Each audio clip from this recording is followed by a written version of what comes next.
morning, you technology geeks out there and the normal people like me. Welcome to Titan's Talk Show. Today we have somebody who's a professor, an information security specialist, somebody who lived in several countries, goes by the name of Dr. Erdal, and according to me, is in the most exciting phase of the industry today, information security. Dr. Erdal, welcome to the show. Thank you very much. It's a pleasure having you on board. Pleasure to be here. Tell us a little bit about yourself. Erdal Ozkaya, born from Turkish parents in Germany, lived there for a while, moved to Australia to do wife, lived there for a long while, last 5 years in Middle East, so a world citizen, traveling, talking to lots of good people like yourself and helping customers to be, as you said, secure, which we call these days cyber security, but in reality is information security. Awesome, thank you. Erdal is also a professor in one of his avatars, so we'll talk about that a little later. But let me talk about information security. A few years back, information security was just one of the things that the IT guys did. It's now shifted to the boardroom or to the drawing room, as I say. What's your take on that, and do organizations still view information security with a lot of caution and importance? I think these days people start to understand the importance of cybersecurity or information security. But I remember when I started in the industry, late 90s, information security was like, I got a virus, format the computer, all right, ensure people have access rights, but nobody cared. They used to create folders and share with everybody. So nobody really thought about privacy or the big terms that we use today. But today, I think cybersecurity is a CEO issue. It's a board issue. Just imagine, name me a company who, let's get company X, fortune company, big, they are in public market, they have shares, will get hacked and not affected because of the result of the hack. A very good example, British Airlines, very recently, they had last year a very small incident. Not too many people were affected. Yes, it was a couple of miles information, a couple of personal information, but honestly, the effect was not that big until they were fined this year by GDPR, 187 million pounds or $225 million. Please don't judge me for my conversation rates. Why? Because of the percentage of the revenue. So, dear CEO, cybersecurity is your issue. And dear board, yes, you have to take it serious because it's like an orphan child that you never, information security was like an orphan child. It's there, you're a good guy, you don't leave them out in the street, but you don't put them in the spotlights like I am at the moment. Right. But if you ask me one thing, what did hackers do good, give us the value that we deserve. I'm not saying they are good, okay? But cybersecurity is in the right space now because based on ex-FBI director, there is two types of organizations. One, they know they've been hacked. Two, they don't. So back to answering your question, and I hope I didn't went over time, this is why cybersecurity is important. If you care about your customers, if you care about yourself, right? Because you have your phone, for example. Do you mind if I browse through your pictures right now? I'm pretty sure you might have some private pictures. Maybe I can see we are little friends, but you don't want me to show it here, which is going to be published, right? Sure. It's personal. Yeah. So me, someone who doesn't know you at all, gets somehow information to your phone, access to your phone, and publish your pictures. You want an example? Apple, iPhone, the celebrities happened 3-4 years ago. Their private pictures which were sent to their boyfriends, girlfriends, which was a little bit nude, but it's their personal stuff, not my business, right? It was all over the news or over the internet, which affected them. Oh, I thought it's personal. Yeah. True. I can do whatever. That's why your bedroom is personal, right? Once you close, that's why you have a bedroom in the house. Why it's personal? You have a guest room, for guests, but bedroom is not for the bedroom. And cybersecurity is like protecting the bedroom. Very nice example. How have you seen your role evolve in the last 5 years? Okay, last 5 years I had 3 roles. I was the regional director for Camp Technologies, if you don't mind. Okay. It's, you know. Then I joined here, Middle East, to one of the very good distributors, which is one of your good supporters of the region, which is EMT Technologies, Secunia, as CISO. Then from there, Microsoft. Actually, no, Microsoft, and now Standard Chartered Bank. I mean, yes, I was always in the management and security portion. When I looked at it, I mean, lucky enough, Microsoft, Secunia, they were a security company. Even with Camp, they had a security component. But I remember when let's talk about, if you want, these days about what's happening in the region. When I first started cybersecurity, because of the Aramco incident, I mean, that I mentioned because it was on the news in 2013, people were aware of it, but it was like, when you're driving and you see an accident, you slow down, right? Especially if you see people injured, you feel bad. Yes. And next 10 minutes, you drive with more caution. You're thinking about it, right? Then you forget about it. Correct. You go back to your speed. Yes. And unfortunately, this is what's happening. Okay. People, when incident happens, especially around them, they think they try to take action, then they forgot. And unfortunately, the hackers, they don't forget. They wait for the right moment. They analyze the targets, what we call enumeration. They use reconnaissance, information gathering techniques. Then they create a weapon, which is a malware, and they wait the right moment to send you that weapon via email, or in Stuxnet's case via USB sticks, social engineering, or you go to the internet, you click a browser via water holing. I don't want to go technical, can be differ, but as a result, you get infected, or as a result, you get affected more than infected. So what do you think is your responsibility or your peer community responsibility to educate the management about it? And how have you been doing it? All right. I mean, perfect, because at Microsoft was part of my role to meet executives, and I speak, as you know, in many conferences worldwide. Correct. And I meet all these executives, and they're like, back to your previous question, I was the IT guy. Yeah. Then I was the security guy. Right. But now I'm their friend, which is contributing to their success. Absolutely. If you get a big incident, most probably you'll be on the fire line, either to get resigned. True. Maybe not as CEO, but as CISO. Sure. Or as CIO. And if the CIO and CISO comes, hey, this is what I recommended, but the CEO rejected it, so you are responsible. Or maybe you will run out of business because of the big fines. So if I want to go to a question, is we're getting in a stage where people started to listen to us. It's like, just an example, when you're young, I'm a doctor, as you know, but not medical doctor. But when you go to doctor, when you're young, you don't listen. You do hard sports, you eat as you wish. But when you come to our age, we started to feel like, I never had a pain in my knee like 5 years ago. Or I used to eat whatever I want 10 years ago. Sure. Or I used to run like crazy in a soccer game 15 years ago. But today, I cannot do the same thing anymore. And when I look at my father, what he was doing 15 years ago, he cannot do today. So back to answer, like my father, even now I started to listen to medical doctors more. Right.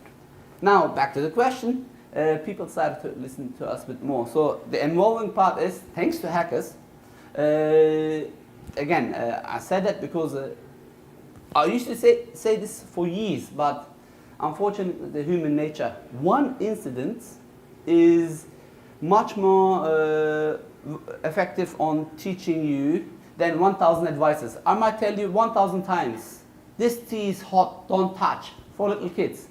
What happens? Little kids come and touch, to see if it's hot. they burn their hand, then they learn, hot, don't touch. Does that answer your question? Excellent, absolutely. What was the one, and I'm going to switch gears a little bit and go Sure. back to a little bit of our childhood. What was the one technology that you were excited about while growing? Good question. Of course, I had my Atari. Oh, really? Yeah. I've heard so many people say this. You know, Atari, and I had a joystick which was Yeah. round, and Yes. 2 lines. I used to play tennis. 2 lines, Yes. and there was a board. Yes. Bing, bing, Yes. or breaking the bricks.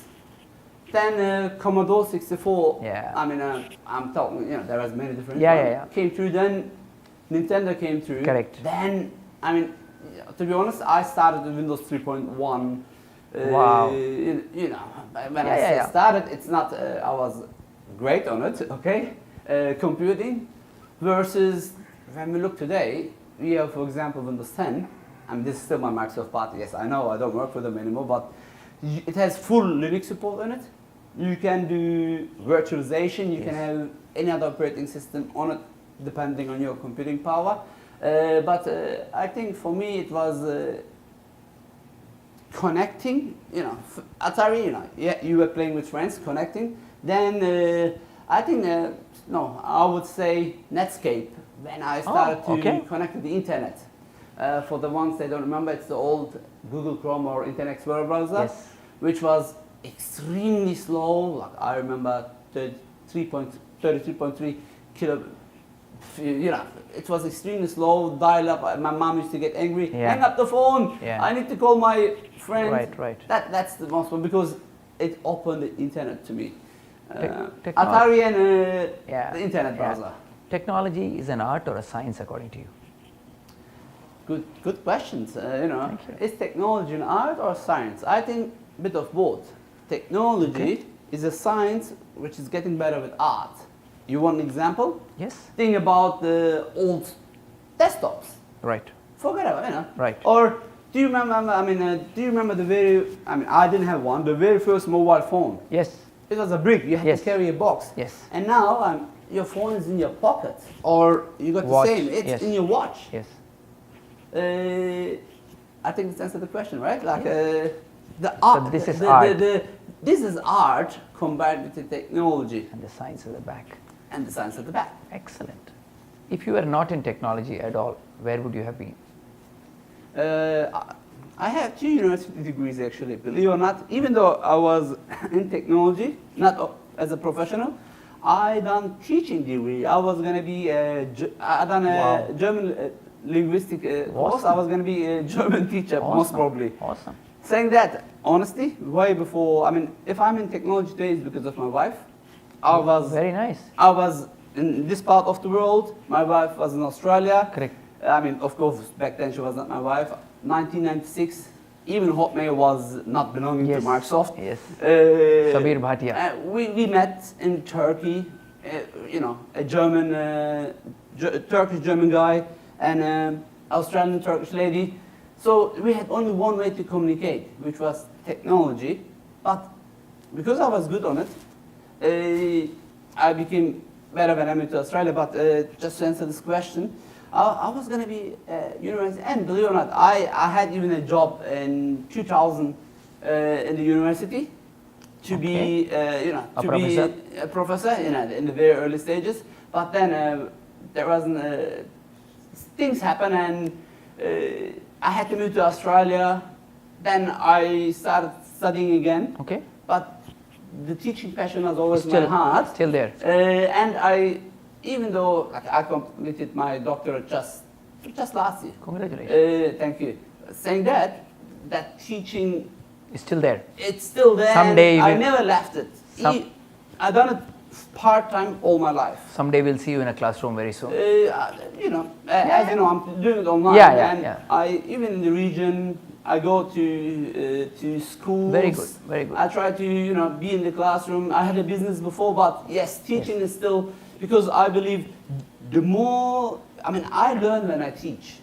Why? Because all these great questions like yours make me think, and if I don't know the answer, make me research You will not. and make me be better next time when I teach the same subject. Excellent. You spoke about a business, and I know, ladies and gentlemen, we have Erdal, who actually was running a business in Australia, sold it to a big company, made a lot of money, chose not to play golf and decided to continue in his work career. Back to information technology or information security, and I know this is one field that keeps changing faster than you would expect. How do you keep yourself abreast?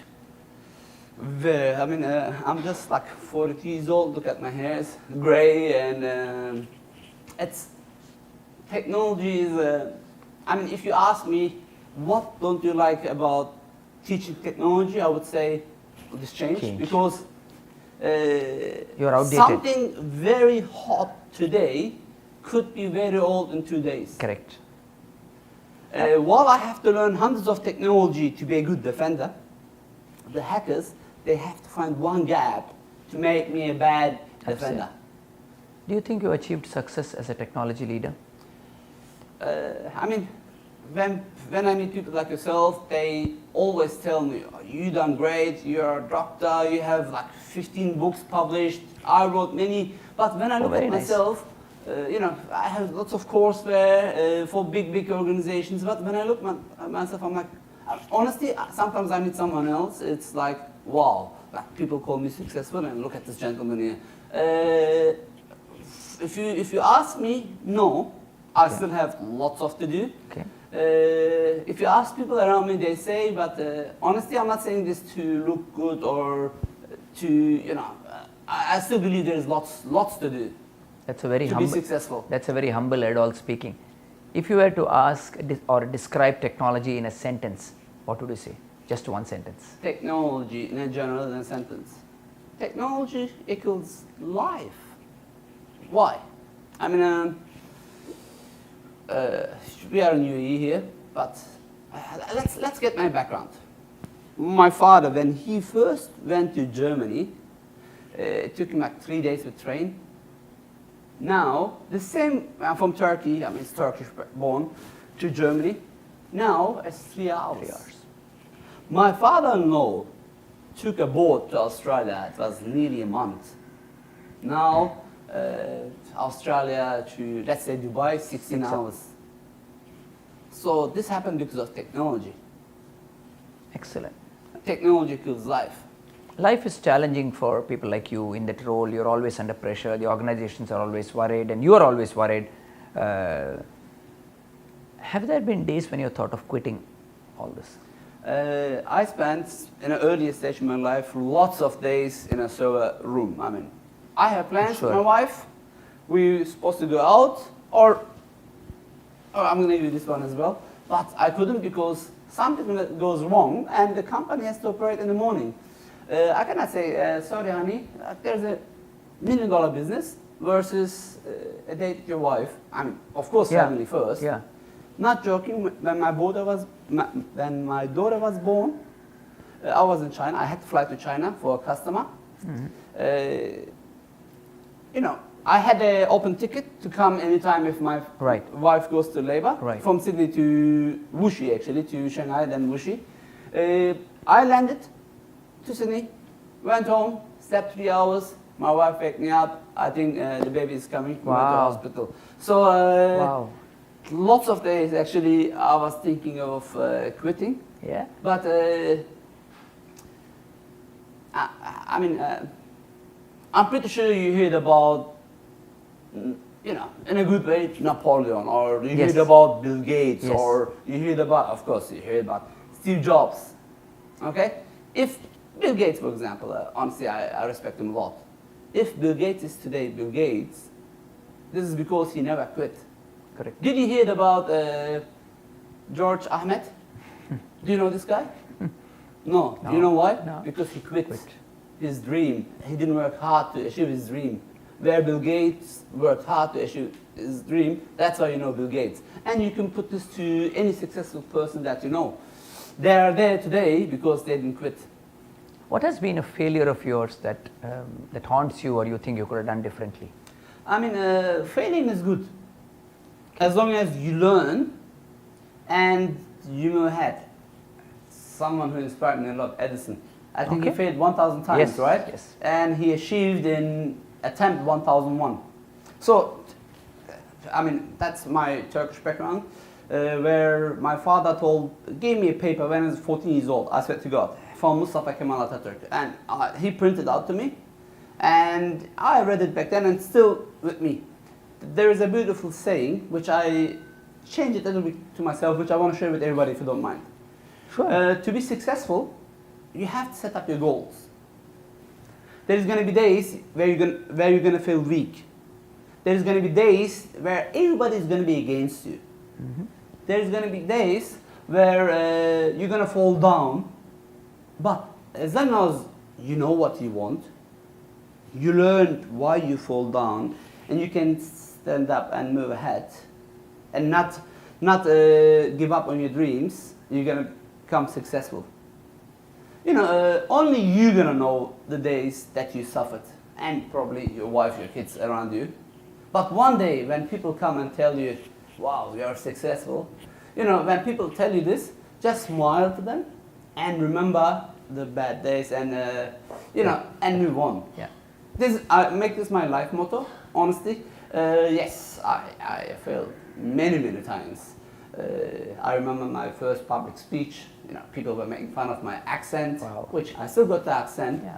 but today they're like, wow, great accent, but Yeah, yeah. this, we never thought about it. So never give up where possible. Awesome. What gets you to work every morning?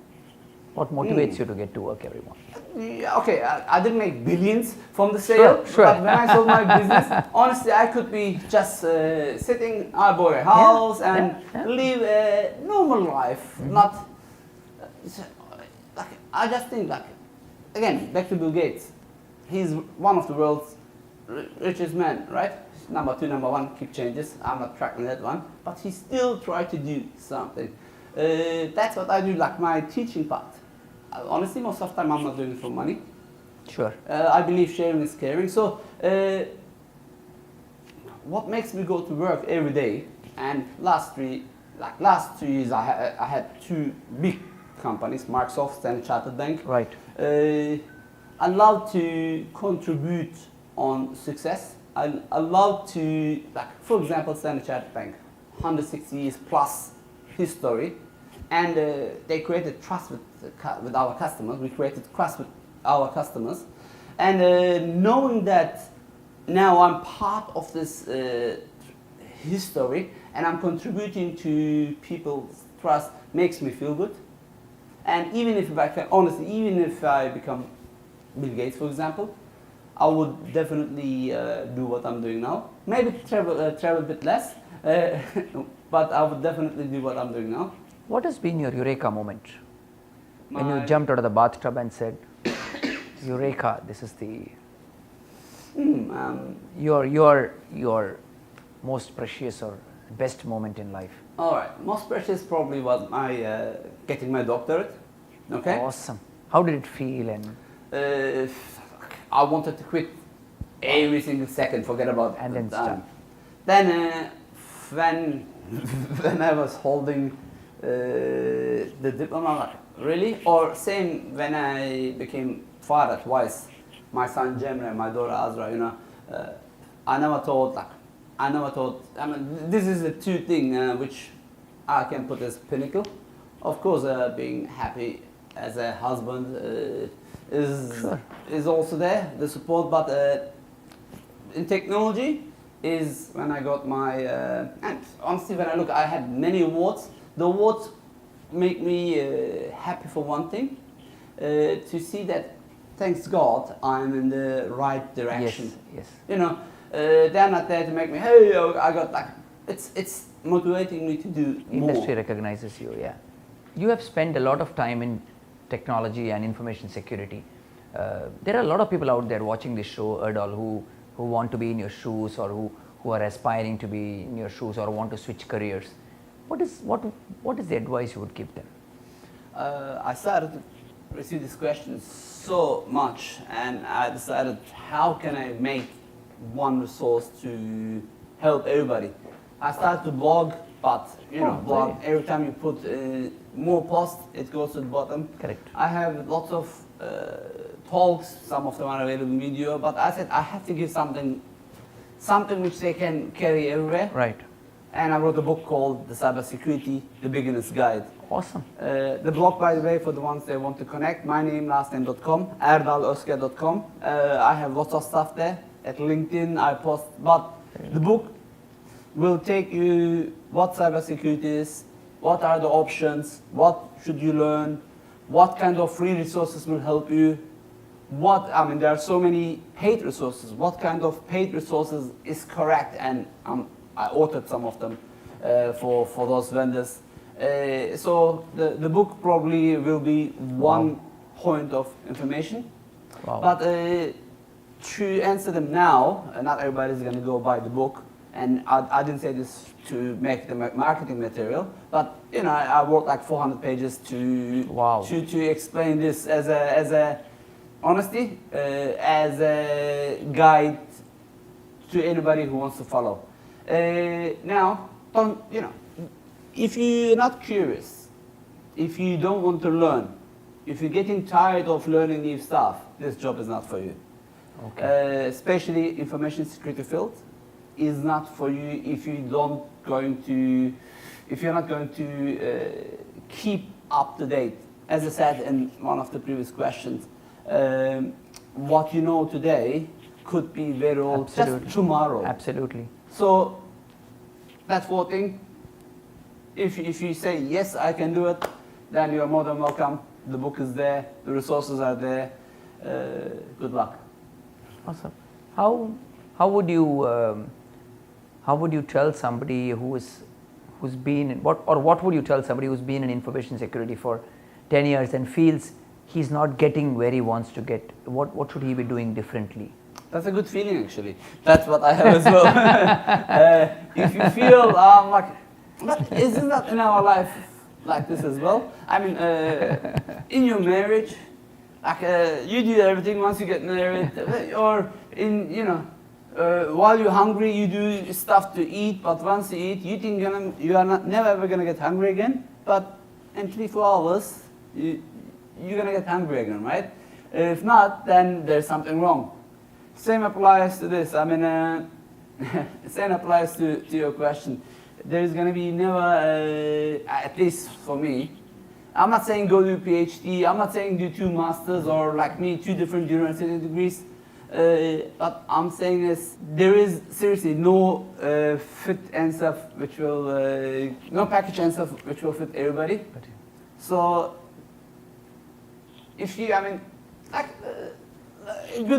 let me give you an example. Let's say you're an IT administrator, you know Windows, Linux quite well, you manage your organization quite well, you refuse to learn the cloud, which is today everywhere, but I'm just talking about 10 years back. Cloud, who cares? What's cloud? Yeah.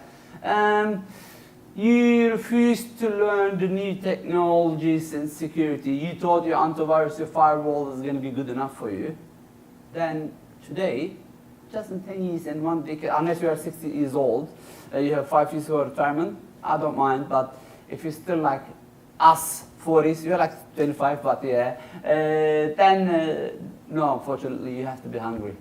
So you've obviously been at stakeholder tables, at boardrooms several times.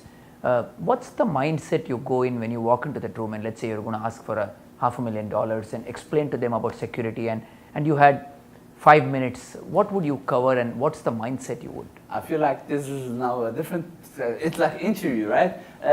Honestly, as you said, I went as a vendor. Okay. All my life, I had my own business, I worked with many different vendors. I went to many board meetings, I was invited to many board meetings and like convincing, honestly, I'm like, I saw the very bad. I went to organizations where everything was down. Everything. I mean, the computer is there, but it doesn't boot up. Wow. And I'm talking about thousands of computers. Wow. And they're like, what can I do? I went to organizations, they were like, Erdal, please help us to go to the next level. Of course, I was not, I was there as Microsoft or different vendors there, okay? But I went also to organizations, look, this is the dangers. That's what we see. Please spend this money. And again, I'm not a seller. All my life, I never worked directly in sales at least, okay? You know, if you buy it or not, it's like a doctor. You know, you have high cholesterol, you need to have a small operation to open the veins in your heart, otherwise you get a heart attack. The doctor cannot force you. It's up to you to take this advice or not. So, back to answer your question in a very short time, again, these days is a bit easier because what I do is I do exactly what the hackers do. I learn about my target customer. I try to find out their weak points. I try to find about their good points, and I will present like this is what you have, this is what hackers do, and this is the gaps. I suggest A, B, C, D. It's up to you to listen or not. I saw customers, they didn't listen. I swear to go through, and then they were news. I saw customers, they listened, and they're in a much better state, but there is never a guarantee that this advice is going to be available for the next 10 years. So cybersecurity is an agile and rapidly evolving space where you have to adjust. Otherwise, you'll be either a victim or a company which was good and is not in the market anymore. Excellent. Awesome. So, ladies and gentlemen, we had Erdal, a professor, a man who sold his company, probably drives a Ferrari, has been working for a number of years in information security. So, brief takeaways for me. One of them is really work hard, and he clearly said that at the beginning and says it, work hard. 2, read and learn to stay abreast of technology, very, very clearly. 3, do not get into information security if you are scared of learning new things. If you are scared of not changing, do not get into information security. Stay where you are comfortable. Number 4, read his books, and I would clearly urge you to go to his website, pick up all the resources out there and learn and read. And number 5 is he still learns from the students he speaks to. So for me, that's a very important takeaway. Please learn from people you talk to. Every day there is a learning for you. So you might think you have achieved everything, but you still want to go and learn it from them, and probably try to be as humble as Erdal. Erdal, thank you very much. It was a pleasure having you on the show. Thank you. Thank you very much. Thank you.